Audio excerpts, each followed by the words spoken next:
প্রথমবার যখন আমার অনলাইন বয়ফ্রেন্ডের সাথে দেখা করতে যাই তখনই রাস্তার মাঝে আমার কাপড়টি নষ্ট হয়ে যায়। গাধা কোথাকার, চোখে দেখতে পাও না? আমার মুডটাই নষ্ট করে দিল। আমাকে কিছু বললেন? চল ফট এখান থেকে। তখনই আমার জুতাটা ছিঁড়ে যায়, শালার কুত্তা কোথাকার। তখনই আমি হিটিং টিং করতে করতে বয়ফ্রেন্ডের সাথে দেখা করতে যাই। সরি বেবি, রাস্তায় একটা গাধার জন্য লেট হয়ে গেল। কিন্তু আমি তো গিয়েছিলাম তোমার কাছে। শয়তানের বাচ্চা, তাহলে এটা তুমি ছিলে? তোমার জন্য আমার জুতাটা ছিঁড়ে গেল এবং আমার ফেভারিট জামাটাও নষ্ট হয়ে গেল। তারপর আমাকে প্রিন্স নতুন জামা এবং নতুন জুতাটি কিনে দিল। প্রিন্স, আমাকে কেমন দেখা যাচ্ছে? এত সুন্দর দেখে আমার তো পাপ্পি নিতে মন চাচ্ছে। স্যার, সবকিছু মিলে আপনাদের 25,000 টাকা বিল এসেছে। আরে ইয়ার, তাহলে তো আমার 50,000 টাকা নেওয়ার দরকার ছিল। ঠিক আছে, এই নিন আপনার 25,000 টাকা এবং চলো জিনি। এটার জন্য অনেক অনেক ধন্যবাদ তোমাকে। এখন আমার যেতে হবে। যখনই প্রিন্স ওখান থেকে চলে গেল তখনই দোকানে আমি রিটার্ন গেলাম। এই জুতাটি ফেরত নেন এবং আমার টাকাটি ব্যাক দিন। হালার ঘরের হালা, যদি নিবি না তাহলে আসলি কেন? এই টাকা দিয়ে তো আমি শুধু মজাই আর মজা করব। আরে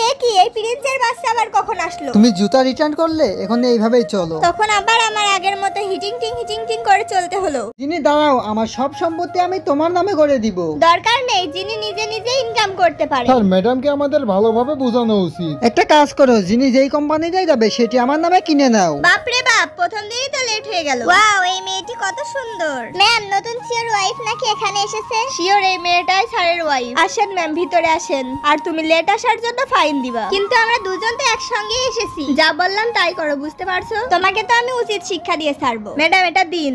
এই মেয়ে, এটা তুমি সন্ধ্যার মধ্যে কমপ্লিট করবা। আমি অন্যের কাজ কেন করতে যাব? চাকরিটা হারাতে না চাইলে যেটা বললাম সেটাই করো। সরি জিনি, আমার জন্য তোমার অনেক কথা শুনতে হলো। আচ্ছা, এটা বাদ দাও, তুমি প্রিন্সকে কিভাবে চেনো? প্রিন্স তো আমার হাজবেন্ড। এর মিথ্যা কথা বলতে একটুও শরম করছে না। কিছুদিন পর আমি প্রিন্সের বিজনেস পার্টিতে আসি। 2 টাকার ফকিন্নির বাচ্চা, তোমার সাহস কি করে হয়? টিনা ম্যামের মতন কাপড় পরে আসা। একবার সিওকে আসতে দাও, তোমার গরম বের করে ছাড়বো। সবাই শান্ত হও, সিও চলে এসেছে। এই মেয়েটি আপনার ওয়াইফকে সবসময় অপমান করে। একে এখান থেকে ধাক্কা দিয়ে বের করে দিই। আমি আমার ওয়াইফকে কিভাবে বের করব?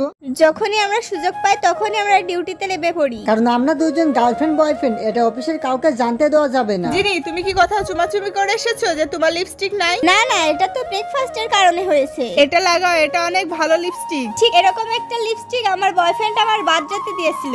দুজন বগর বগর বন্ধ করে দ্রুত এই কাজটি সম্পূর্ণ করো। আরে বেবি, একটু তো দাঁড়াও, এদিক কোথায় যাচ্ছ? আমার এত কাজ ধরিয়ে দিয়ে এখন বেবি ডাকছো? আরে বেবি, রেগে কেন যাও? আমার সবকিছু তো তোমার। তখন নিচ থেকে দিশা উঠে আসে আর তখনই আমি প্রিন্সকে ঘুরিয়ে ফেলে দিই। আরে বাপ রে বাপ! আরে বস, উঠুন একটু দেখে চলাফেরা করুন।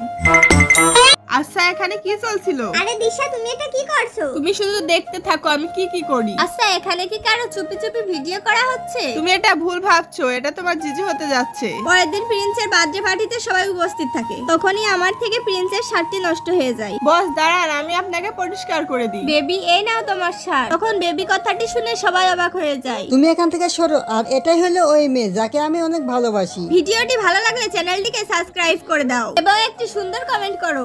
যিনি আজ কোম্পানিতে নতুন সিও আসবে। আরে এটা তো আমার এক্স বয়ফ্রেন্ড প্রিন্স। সে এই অফিসে চাকরি পেল কিভাবে, তাও সিও পদে? মিস জিনি, তুমি আমার কেবিনে দেখা করো। স্যার, আমি কি ভেতরে আসতে পারি? হ্যাঁ মিস জিনি, অবশ্যই। আশা করি আমাকে সিও রূপে দেখে তুমি একদমই খুশি হওনি। যাই হোক, কথা বাড়িয়ে লাভ নাই। এই নাও, কাজ শুরু করো এবং বিগত 2 বছরের ইম্পোর্ট এবং এক্সপোর্টের ডেট গুলো লিখে আনো। আমি তোমার কোনো কাজ করতে পারবো না। ভুলে যেও না, আমি কিন্তু সিও। এই বাদরটা আগে যেমন ছিল এখনো ঠিক তেমনই আছে। এই ফাইলগুলো কালেক্ট করতে একবার এই বিল্ডিং একবার ওই বিল্ডিং এ যেতে যেতে আমি অনেক ক্লান্ত হয়ে পড়ি। কাজের চাপে একসময় তো আমি হঠাৎ মাথা ঘুরে রাস্তার মাঝেই পড়ে যাই। তখন আমাকে প্রিন্স কোলে করে তার বাসায় নিয়ে আসে। এই কফিটি খাও, ভালো লাগবে। তুমি আমাকে কিভাবে পেলে? রাস্তা দিয়ে যাচ্ছিলাম, তখন দেখলাম রাস্তার পাশে একটি গাছের কোনায় তুমি পড়ে আছো অজ্ঞান হয়ে। আমরা আলাদা যেভাবে হয়েছিলাম। আরে ইয়ার, আমি তো কালো হয়ে গেছি অনেক। সারাদিন রোদে ঘোরাফেরা করলে এমনই কালো হয়ে যাবে তুমি। কার সঙ্গে কথা বলছো তুমি এত রাতে? এখানে আমাদের অনেক লড়াই ঝগড়া হয়, তবুও সে আমাকে দেখাতে চায় না, এজন্য আমি তাকে ছেড়ে চলে আসি। আসলে ওই দিন তুমি কার সঙ্গে কথা বলছিলে? আসলে ওই দিন তোমাকে সারপ্রাইজ দেওয়ার জন্য সানস্ক্রিন অর্ডার করছিলাম অনলাইনে, কিন্তু আমার কি দুর্ভাগ্য, তুমি আমাকে ছেড়ে চলে যাও।